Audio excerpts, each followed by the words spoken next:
रायगडावरती आपण किती पायऱ्या चढला तो 2300 पायऱ्या गडावरती आपण पायी सर केल्या. 3.5 किलोमीटर पायी आलात. डोक्याचा घाम पायाच्या नखापर्यंत पोहोचला का?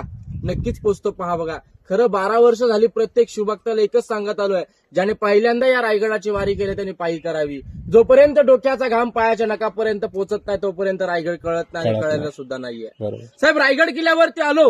रायगड किल्ल्यावरती आता आपण किती फिरणार तर 1-2 तास फिरणार. परतीचा प्रवास आपला चालू होतो. या 2 तासामध्ये बघायला काय भेटतं तर अति महत्वाचा भाग.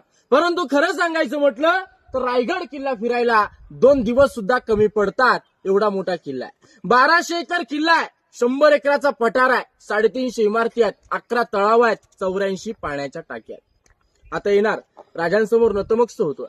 राजांसमोर नतमस्तक झाल्यानंतर देवळं, मंदिरं यांच्या समोर पाया पडतो. परतीचा प्रवास चालू करतो. साहेब, रायगड किल्ल्यावरती एखाद्या वेळेस जर आपल्या हातून जरी दर्शन राहिलं तरी मला वाटतं चालेल, परंतु